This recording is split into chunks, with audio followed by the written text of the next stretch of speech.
Welcome. This podcast is an exploration into being human and what's possible when there's less attention on the noise in our heads. Warning. While listening to this broadcast, you may experience moments of deep peace, sighs of relief, personal insights, or long stretches of dead air. Do not be afraid. This is normal. Under the Noise with Wyn Morgan and Kate Roberts.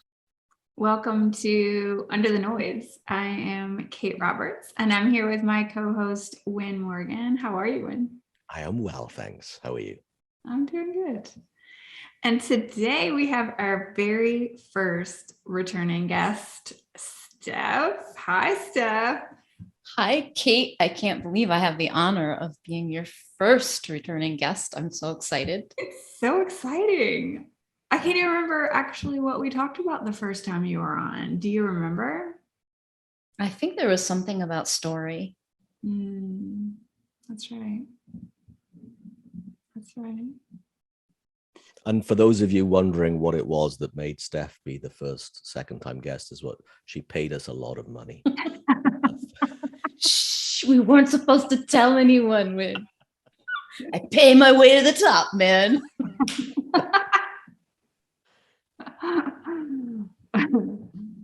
And for those of you who do not get humor, that was a joke. Yeah. Okay. So Steph, even though you have been on the show before, I'm still gonna ask,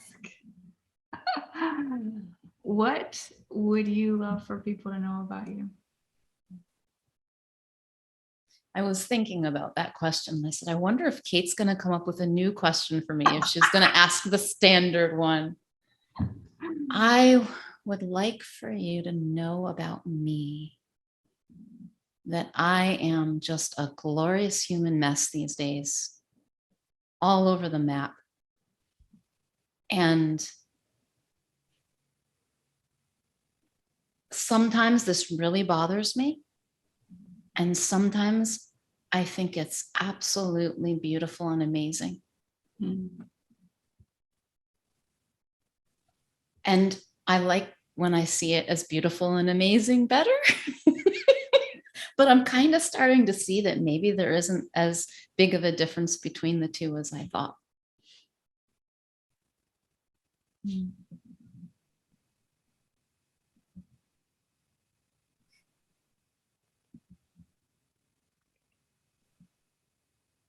What a phrase. A glorious human mess.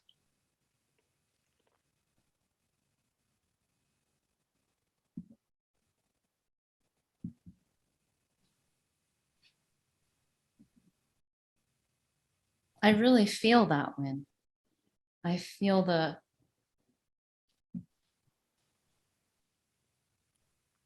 the magnificence of it. The full on, give me all the flavors, all the shapes and sizes, roller coaster ride. And when I see it like that,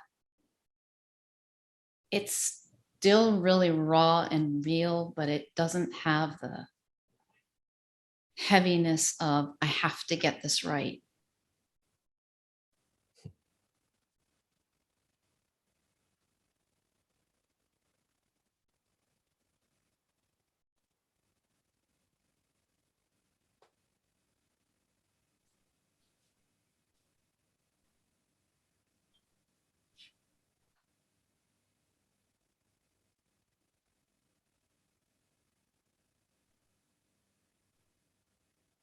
Every time I remember that, I don't have to get this right.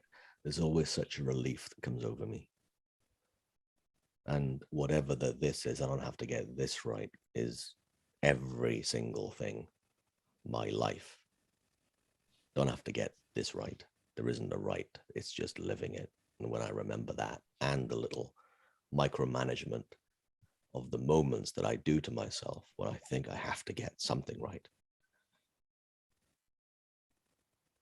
the relief of remembering I don't have to. It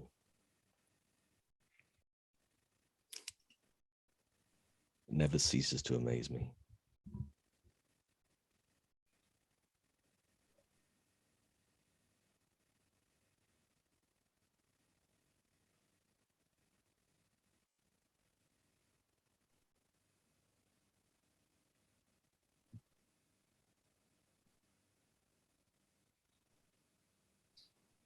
I had a lot of thinking last night that was keeping me awake. And at one moment, I was kind of in between sleep and awake and still really restless. And I had the thought that was something like, what if I'm showing up with me and with this? This is the very first time. This is the only time. This is totally new. And I don't know anything other than this, like fresh and clean. And it felt really different for a split second before the thinking came roaring back in.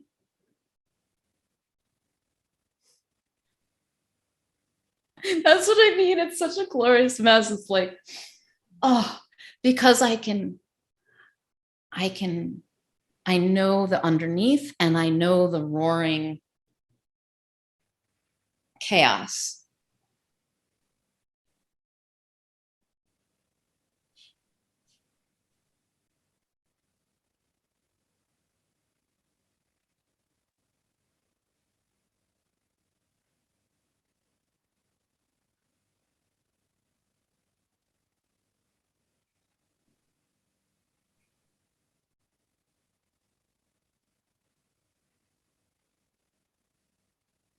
I was reminded recently of the difference between it, reminded from something I was reading, the difference between what I think and the fact that I think. So I can think things that are chaos.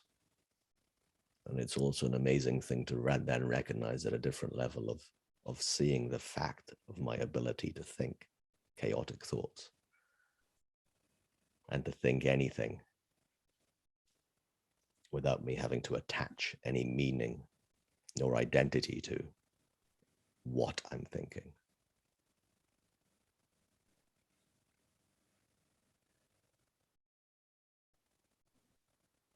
Again, I don't think I'll ever get tired of remembering that and seeing that deeper.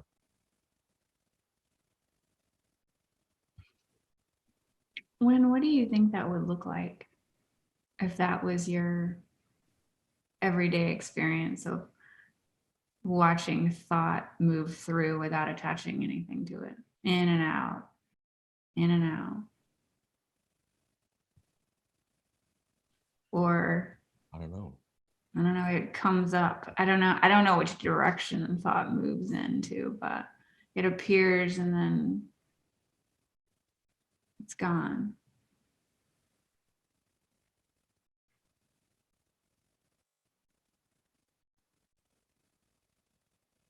Without preference. I would normally say the same thing that Steph just said, that I would normally prefer to be in the quiet than in the chaos.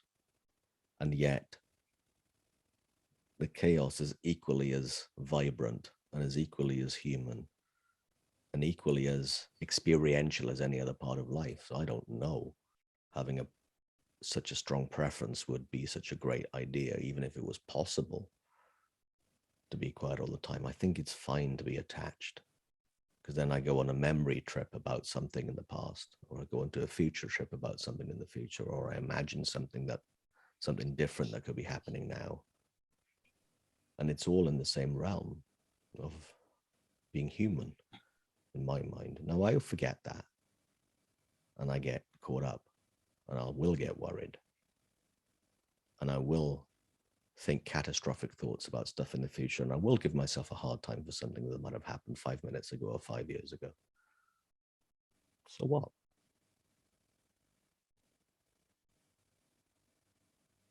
It is, to me, it's in being able to see that and then enjoy the fact of being human and the fact of being alive and wondering at all of it, wonderment of all of it.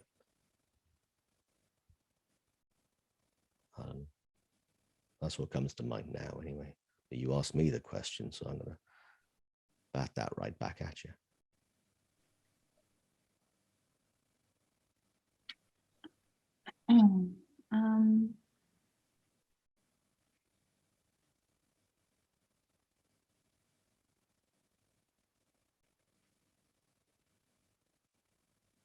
Oh, I wonder if the question actually came from, so I was reading a book, that same book, basically by Michael Singer. And it was talking about how like 99.999% of the universe is empty space. And how the distance from the sun to the next star is like the speed of light around the earth so many times, happening for 4.5 years, is the distance from one star to, and everything else is empty, like empty space. And then imagine if we existed in space in that way. Emptiness. But we don't. We get to come here and play. And we get to have every experience you could possibly imagine coming in. So if we didn't give it labels or attachments or preferences, it would seem like everything Steph is a party. Ooh, experience. Ooh, you know what I mean? It would be like,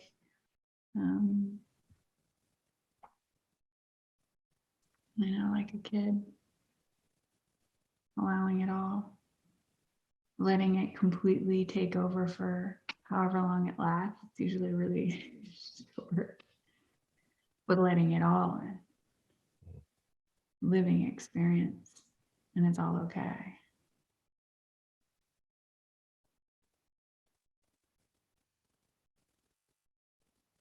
It almost seems preferable than empty space.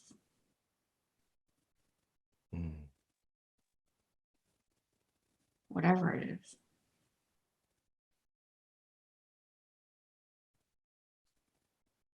Have you ever done that? Like looked for the party in something that seems really awful? So like, what do I love about being so angry at this person? Or what's so amazing about feeling so depressed and sad that I just want to melt into a puddle of nothing? And because I have played with that. And if I do it earnestly, like with a curiosity, with a willingness to really look into it, it's like I can feel the pulsing aliveness in this thing that I say I hate inside of this experience. It's almost like I can feel the universe laughing and playing and rejoicing. And it's really alive. And it changes the whole sensation of whatever it was I was experiencing. And I used to do this like a tactic. I don't anymore.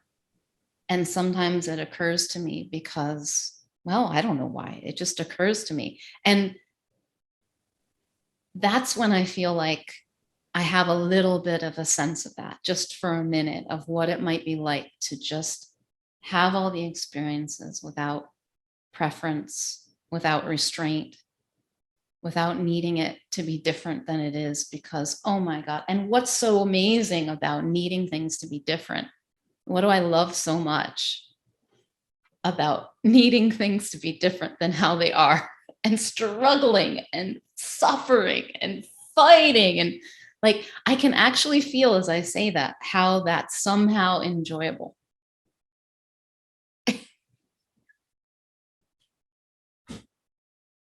And immediately it actually is more enjoyable.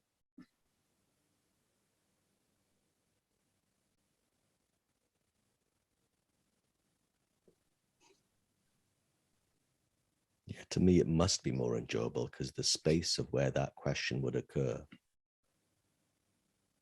from, is a place of perspective. Being able to see ourselves at some amount of distance, whether it's an inch away or a light year away.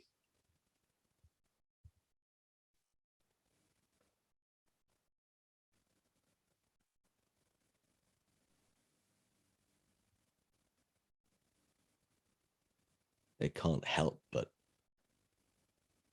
be a relief when we see the perspective on our plight, if it looks like a plight in that moment. Because then we can, to me anyway, I can see myself as funny, given how ridiculous I am with my made up preferences that then look like it's, really big deal. It's a serious thing. When there's nothing there. And then I'm going to laugh at myself again about making something up in that space of nothing. And then think that it's real and then take it personally of something I've totally manufactured in my own head.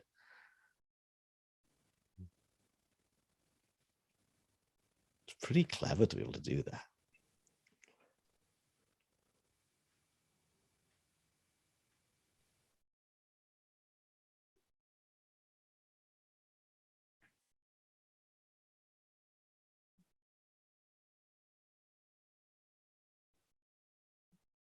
So we had an email. We had an email from somebody who said, "Hi, Wyn, how about a video about how to get under the noise?" Oh, that's a good way to start an email, I thought. Not the hi, Wyn bit, the next bit. How about a video on how to get under the noise? When you're with a client, how do you direct them into the quiet place? Lots of people say, I can't stop my thoughts, or my thoughts are always going 100 miles per hour. I watch lots of 3 principles videos, but no one ever talks about how to quiet down or get silent. And when this person talks about 3 principles, it's the background too, and the philosophy behind everything we talk about on this podcast. So given the fact that I was the one who read out the email, I'm going to ask you 2 your responses to it first. You are our guest.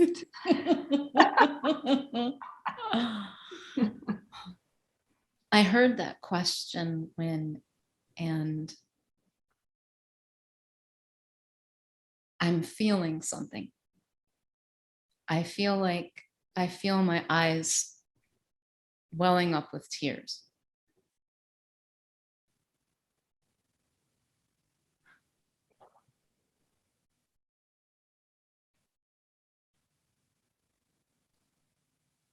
It's such a beautifully human question.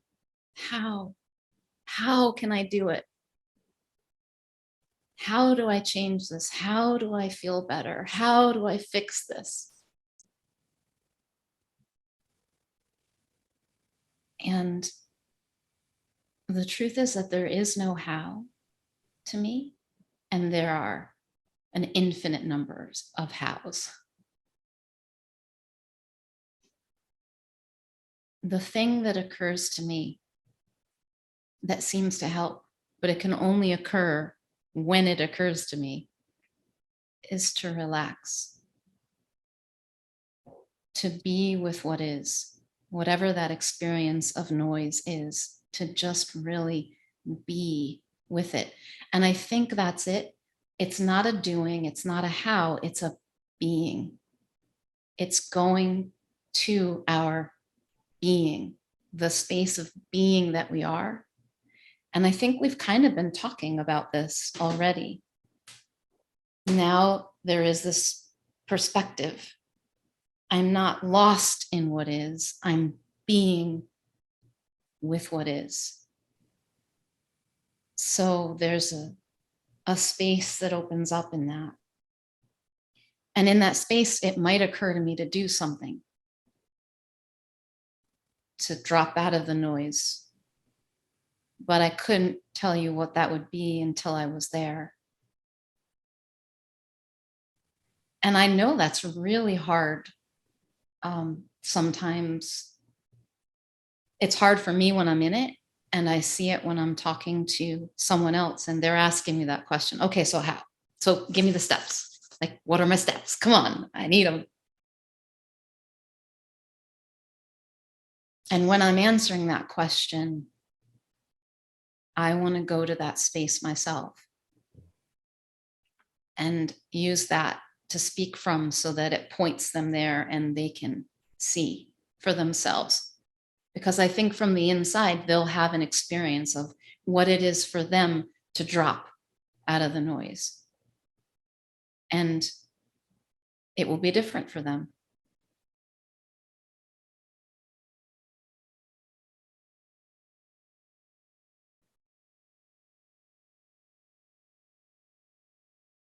Kate? Whoa.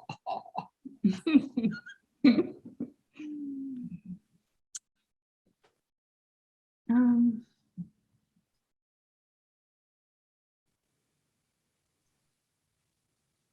it brings up a couple things.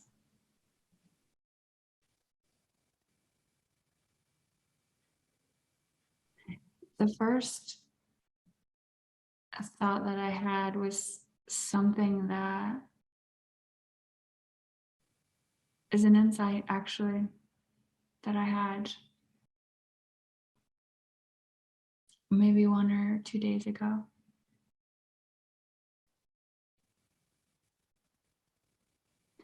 Where I realized that to some extent,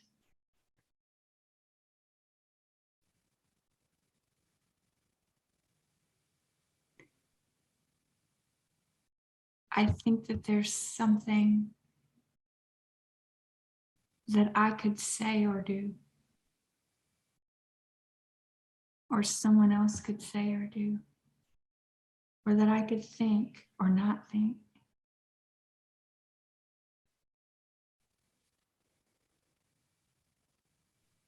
that could somehow affect my okayness.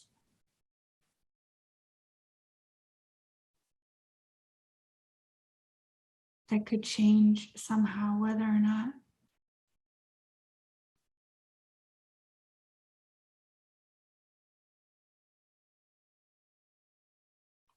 but basically that I could change my natural state, which is peace. Who we are is under the noise. And there's nothing I can do or anyone else that could somehow affect that. But it still looks really real to me when I don't feel peaceful, that there's something for me to do or see. That it's even possible to affect it in any way.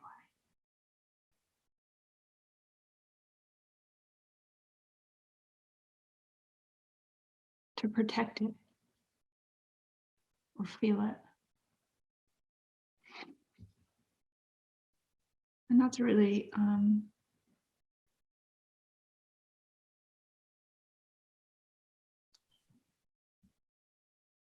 new. And that just happened. So I don't, that's just the first thing that showed up about how to experience ourselves under noise. And the second thing is that I don't have any idea what that will look like at any given time.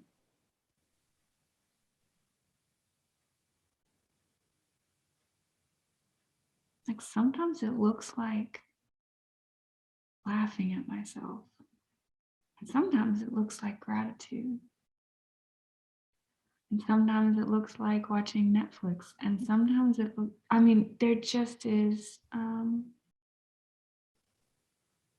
God, it could look like anything.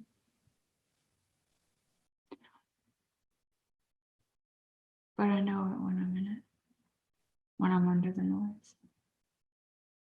And sometimes I'm way in the noise. But I'm kind of taking it lightly. Like it just happened this morning. I'm like, oh my gosh, I'm all over the place. So I'm just going to ride out this roller coaster. And that is somehow under the noise for me. I don't know if it has to look like Buddha under a tree, Although I like that too, that's nice.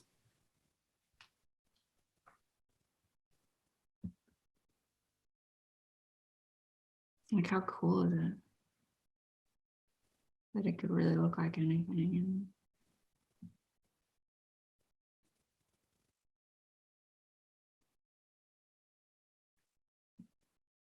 And,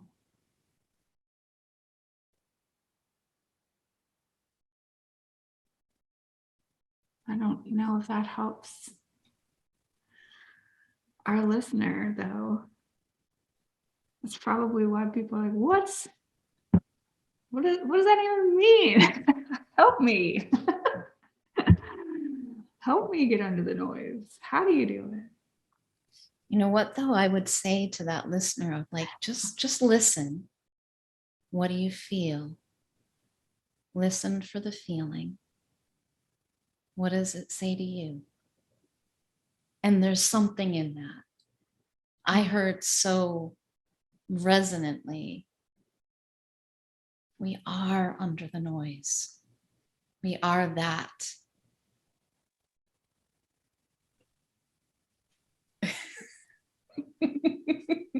Like the whole thing of even asking to get out of the noise and into, like, the question is ridiculous in itself. And yet we're going to ask it. I ask it.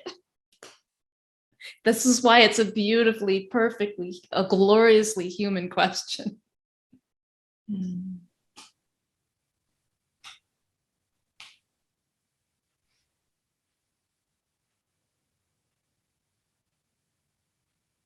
A few weeks ago, I was with somebody who has been diagnosed with what's called here in the UK ADHD, or ADD in the US, I believe.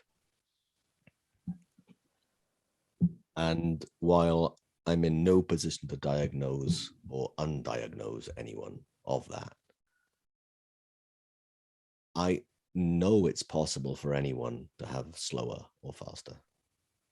I know it's possible for people to not catch on and latch on to every thought they ever have. I know that's possible. And pointing out to this person how many times they didn't follow that a thought. Hey, you didn't follow that one.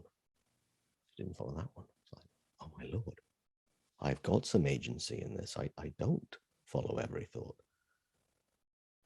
That opened up a little bit of expansion in that person's mind. And now over time, it's less in the, there's less speed of thought because that person's noticed that they do not have to go on every tangent they've ever thought of. And the reason that I can feel qualified to say what I just said and to go there with this person is because I really know what that's like. I remember having that question, which is the last few words of this email: how to get quiet, how to get a silent mind. But what I didn't realize at that time, another way of saying what you both beautifully said, is the how-to is going to be more thought. The answer to that is more thought. More thought cannot solve a thought problem. I can't slow down by doing more. I can't slow down the car by pressing the accelerator. Or as I once said it 10 years ago this month, I believe, I said it, I was drinking water. I was drowning and drinking water, hoping that would save me. I was doing more of the thing I was drowning into. But here's what helped me. It helped me to understand exactly, again, what you've both said, that by nature, the mind is quieter. By nature, naturally, left to its own devices, the mind quietens down. That we are under the noise. There's a part of us that is constantly under the noise. And when I'm no longer activating and thinking about the random thoughts in my head, all of a sudden it can be like the ticker tape on the bottom of a news channel on the TV. Well, I can be really quiet there. But I had to see that for myself. And I had to see for myself that while, I'm going to think lots of things, tens of thousands of things every day, most of them I'm not even aware of. I do not currently think them all day long, not one. I don't think I've thought the same thought for more than a few minutes at a time. Impossible. It's impossible to do. So given how transient they are to me, how easily they change without me doing anything about it, if they change, I do not have to do the grabbing onto them and then going with them and then thinking more about them. I can understand more about me as a human, the same as every other human, that's how thought works, that's how consciousness works, that's how the mind works in human beings. And left to its own devices, it quietens down. And at the same time, when it isn't quiet, so what?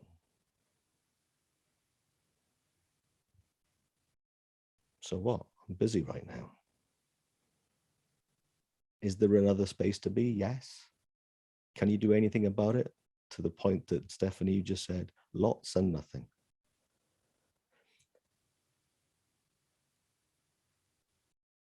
I remember giving a talk a long time ago now about consciousness, moods, and the nature of the human mind and its nature. And I had a mentor watch me at the time in this talk and said afterwards, what would be really helpful if you talked about what you see about the nature of mind? Because what you talked about was the effects of what happens when we're quiet, what happens when we're busy, as opposed to the nature of it itself. So I got quiet for a minute when I realized I had no idea what this person was talking about. And then I reflected, and within a few minutes I went, oh, I know what that means. Yeah, when I'm not digging around, it settles down. When I'm not trying to slow down, I slow down. When I'm not trying anything, I slow down. That coupled with a little bit of understanding of I don't have to take every thought seriously, personally, nor do anything about what I think, because I've seen enough about the fact that they're arbitrary, the fact that they're universal, the fact that they're transient. And I make meaning up from my imagination, from not based on reality at all. 100% of the time, I am making the meaning up out of everything I think and do. I make it up. Well, really seeing the truth of that enabled me to no longer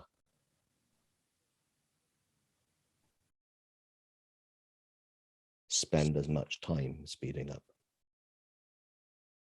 And then, to what you said, noticing the feeling that Kate was really illustrating.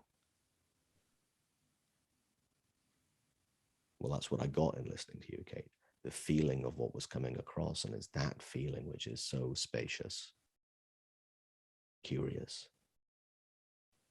impersonal, universal, true.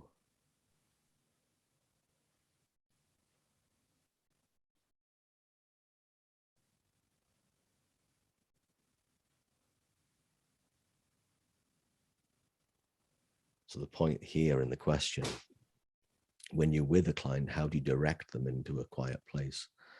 I certainly don't direct them, because I'm pretty sure the only thing that would happen there would be I would get more busy in my mind and they'd get more busy in theirs. But I'd let the quietness occur. And that's no longer a hard job, especially when I'm with a client, because the one person who doesn't matter when I'm with a client is me. So when I'm thinking about me, what I'm thinking and how I'm doing and what mood I'm in, how well I'm listening, how well I'm looking at the camera, none of that stuff has any relevance whatsoever. And I know enough when I'm with a client to have me not on my mind. And when I'm not on my mind, I'm listening to somebody else. Oh, it's so easy to be quiet. So easy to be quiet of mind.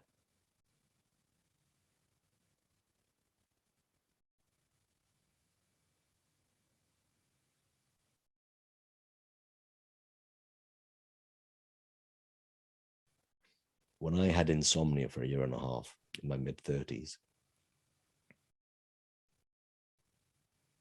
I still got quiet enough, at least once a day, to slow down, and got silent enough at least once a day to fall asleep, even if it was for 5 minutes, because sometimes that's all it would be.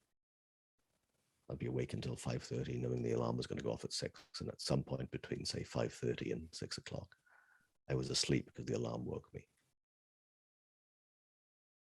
Even with insomnia, I was able to quieten down.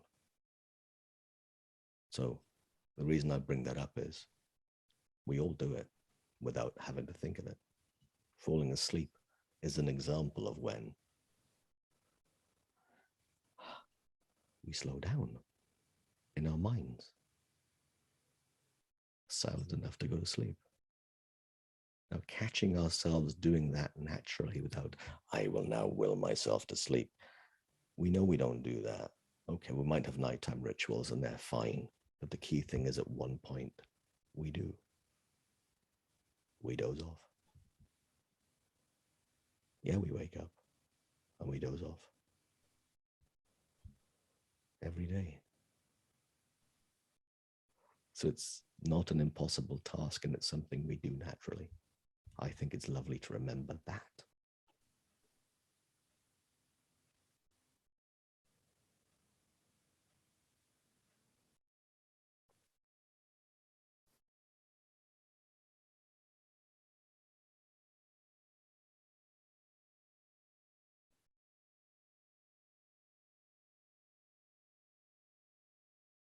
Thanks, Steph.